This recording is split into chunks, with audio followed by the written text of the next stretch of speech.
남유다의 마지막 왕 시드기야 네 번째 해, 시드기야 4년, 약 기원전 594년쯤에 나라와 민족을 위한 구국성회가 열렸습니다. 구국성회가 열린 배경은 당시의 북이스라엘이 아시리아 제국에게 멸망을 당했습니다. 그 아시리아 제국이 남유다까지도 이제 침공하려고 하는데 신생 바벨론 제국이 등장했고, 그 신생 바벨론 제국이 아시리아 제국을 멸망시키고 곧 이어서 남유다로 침공했습니다. 1차, 2차, 3차에 걸린 침공이 남유다를 멸망시켰는데, 오늘 우리가 읽었던 말씀의 이 순간은 1차와 2차 침공이 끝난 후였습니다. 이러할 때 또 남쪽에 있는 애국과 바벨론은 기싸움을 벌이고 있습니다. 외교적, 전쟁적 모든 상황 가운데 중간에 사이에 껴있는 남유다는 바람 앞에 촛불과 같은 상황입니다. 그래서 시드기야 4년에 나라와 민족을 위한 구국성회가 열렸습니다. 당연히 부흥집회 같은 구국성회가 열리면 메인 강사가 존재하겠죠. 남유다의 구국성회로 메인 강사는 선지자 하나나가 되었고, 그는 그 구국성회 주제를 이렇게 정했습니다. 내가 바벨론 왕의 멍에를 꺾었다. 아마 주제를 이렇게 멋지게 잡은 거 보니 여기서 말하는 내가라는 건 하나님을 말씀하시는 것 같습니다. 이럴 때 몰락한 제사장의 집안의 아들이었던 예레미야가 등장합니다. 그리고 하나냐와 예레미야 사이에 서로 자기가 하나님의 뜻이라 말하면서 주장하고 갈등하고 있는 상황이 바로 이 내용이죠. 오늘은 제가 말하고자 하는 것은 어제 이어서 똑같은 상황일지도 모릅니다. 어제는 욥기의 이야기를 했는데, 그거는 그들의 국가가 멸망한 다음 상실한 마음 가운데서 제가 했던 말씀이었지만, 오늘은 이 멸망당하기 아직 전 혼란스러웠던 그 상황 가운데 있는 얘기를 잠깐 해보려고 합니다. 오늘 예레미야 28장 2절에 보면 시드기야 4년에 열린 구국성회 강사로 하냐나는 하나님께서 바벨론의 왕의 멍에를 꺾었다라고 강하게 주장하고 있습니다. 그리고 나서 마지막 결론으로 이런 말을 하고 있죠. 하나님께서 2년 뒤에 이 모든 어려움을 다 회복시켜 줄 것입니다. 이렇게 마무리를 짓고 있었죠. 이때 당시에 바벨론은 남유다를 1차, 2차 그리고 3차 침공하기 전의 상황입니다. 이때 바벨론은 남유다를 2번이나 침공을 했는데, 그냥 국가 자체를 멸망시키는 것이 아니라 역시 조공이나 자원을 뺏어갔습니다. 1차 침공 때 남유다의 젊은 엘리트들, 그 나라를 미래를 이끌어갈 사람들을 빼앗아 갔습니다. 그 중에 대표적인 인물로 다니엘이 있죠. 또한 2차 침공으로 남유다에 있는 기술적인 것들, 기술자들, 그런 사람들을, 즉 현재를 살아가는, 현재 남유다를 구성하고 있는 기술자들을 끌고 갔습니다. 대표적인 인물로 에스겔 같은 사람이 있죠. 이러한 가운데 남유다는 친구, 이웃, 동포들이 끌려갔습니다. 그리고 그들이 끌려간 자리에는 빈자리만 남았고, 그런 불안함과 궁핍함 가운데 구국성회를 통해 하나냐는 2년 뒤에 하나님께서 이 모든 것을 회복시켜 주십니다 라는 매력적인 주장을 하고 있었습니다. 당연히 우리도 구국성회와 부흥회를 많이 경험했기 때문에 이런 말씀을 들으면 아멘 아멘 하면서 화답하면서 집회가, 구국성회가 매우 은혜롭게 이제 딱 끝나가려는 그 순간에 예레미야가 등장했습니다. 여기서 하냐나는 어떤 사람인가 하면 우리가 보통 이런 상상을 한번 해봤으면 좋겠어요. 대통령이나 국무총리와 같은 내각 관료들이 참석하는 교회가 있지 않을까요? 그 교회 담임 목사, 굉장히 능력 있지 않을까 생각합니다. 하냐나가 그런 사람입니다. 자, 여러분들의 머릿속에 상상이 잘 될 거라고 생각하는데, 그에 비해 예레미야는요, 제사장의 아들이었지만 몰락했습니다. 몰락했다는 건 뭐냐?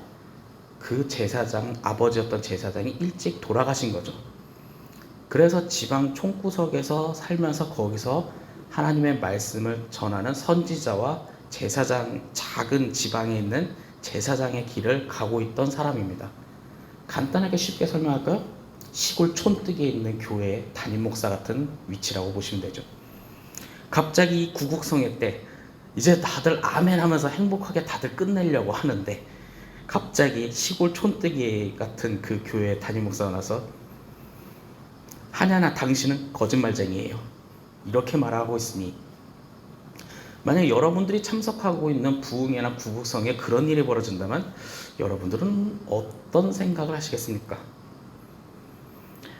예레미야 28장 9절에 평화를 예언하는 선지자는 그 예언자리의 말이 응한 후에야 그가 진실로 여호와께서 보내신 선지자로 인정받게 되리라. 즉 뭐냐?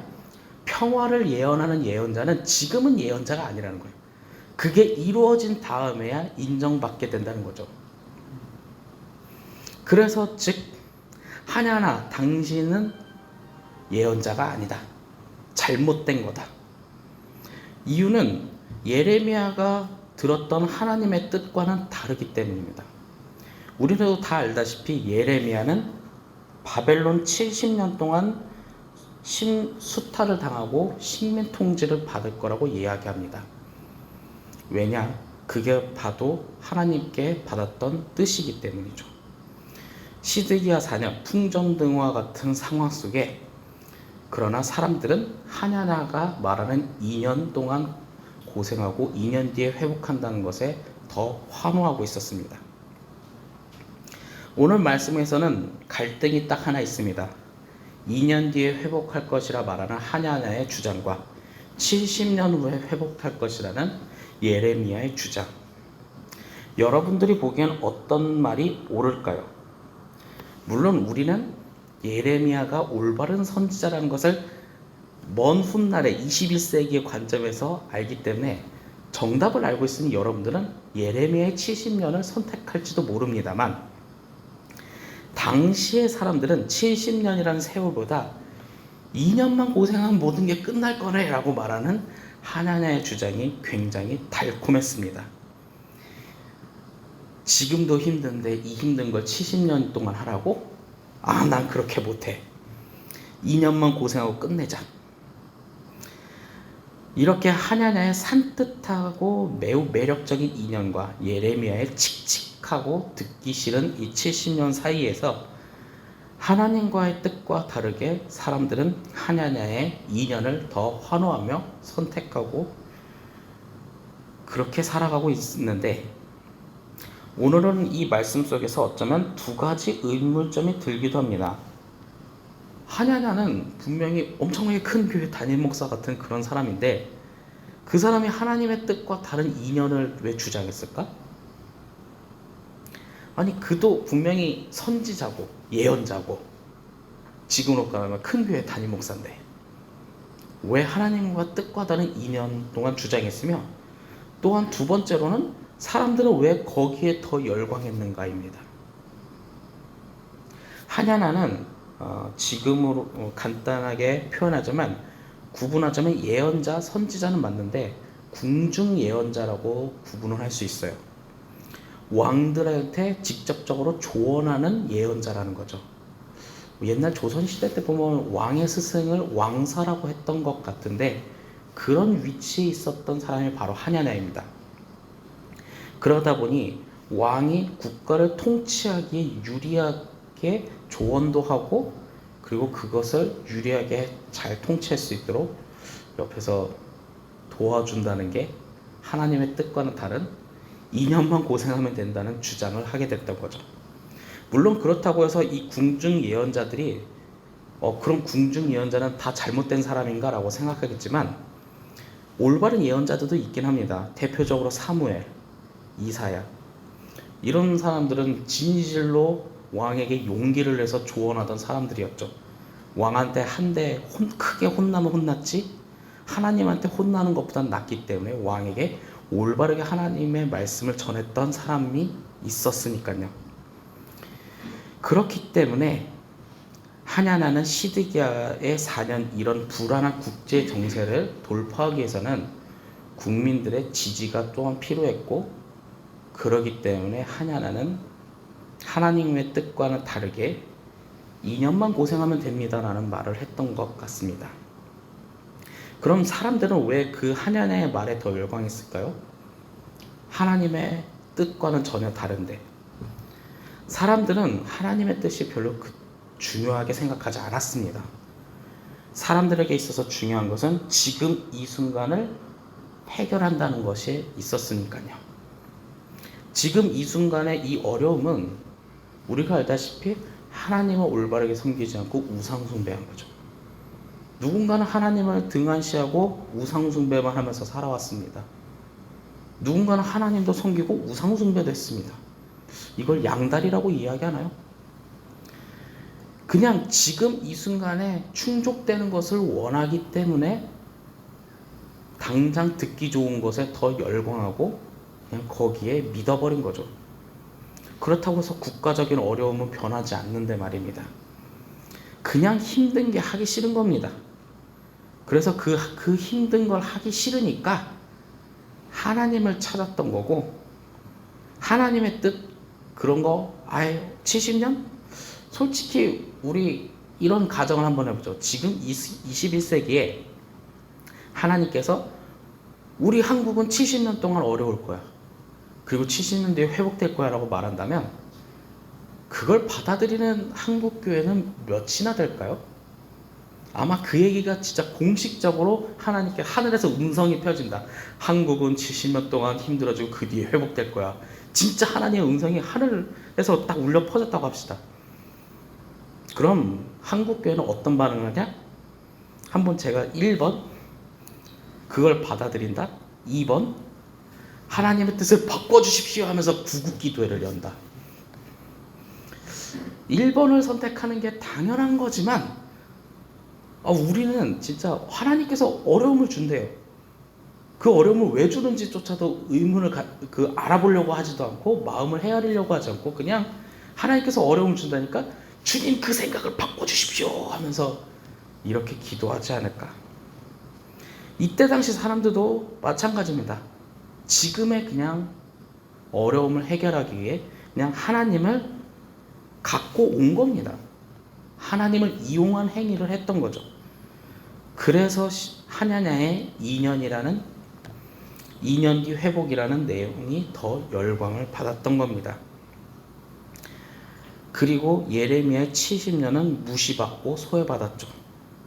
물론 나중에 바벨론에 완전히 멸망당하고 3차 침공으로 해서 모든 걸 다 빼앗기고 난 다음 바벨론 땅에서 물론 그들이 우리는 왜 망했을까라고 고민을 하다가 예레미야가 이런 말을 했었지 하면서 예레미야가 죽은 후에야 이 70년이 인정받았지만 말입니다.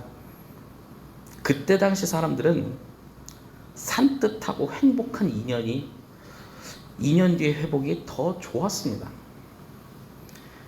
우리는 어떨까요? 우리에게도 분명히 여러 가지 얘기들도 나옵니다. 어쩌면 진짜 어려움이 있는데 그것을 가려버리기 위해서 누군가는 그냥 2년만 고생하면 돼. 그러면서 진짜 하나님의 뜻을 놓치고 있는 우리의 모습이 있지 않을까 생각이 듭니다. 하지만 우리는 고난받기 싫어하고 힘든 거 싫어하고 저 또한 편하게 사는 게 좋아하는 사람이기 때문에 어쩌면 당장은 하나님의 뜻을 오해하고 놓칠 수도 있습니다. 하지만 중간에라도 그것을 알았다면 다시 하나님의 말씀대로 살기 위해 되돌아가는 과정이 있죠. 그것을 회개라고 합니다. 누군가는 그 회개를 내가 패배를 인정했어 라고 그냥 하나님한테 항복 선언하는 것처럼 느끼겠지만, 회개는 하나님의 뜻을 내가 잘못 생각했다면 다시 되돌려서 원위치로 돌아간다는 의미를 더 강하게 갖고 있죠. 그런 것처럼 우리는 어쩌면 하나님의 뜻을 잘 모를 수도 있습니다.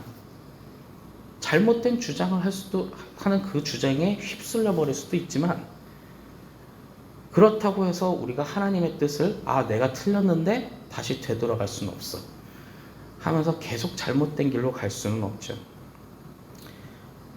예레미야 270년 한번 생각하면서 저는 이런 생각이 듭니다.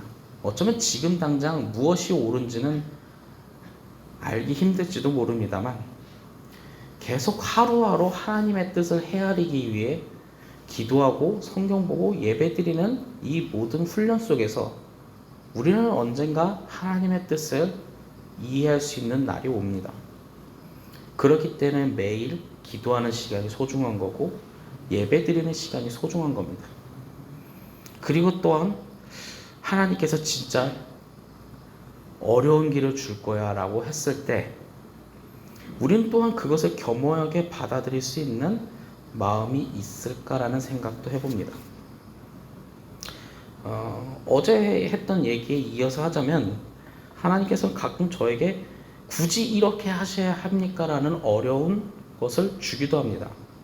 히스기야에게도 너 이제 죽을 거니까 너 이제 모든 걸 다 정리해. 물론 히스기야는 15년을 더 연장받았지만, 가끔은 하나님께서는 우리에게 어려운 고난을 주실 때가 있습니다.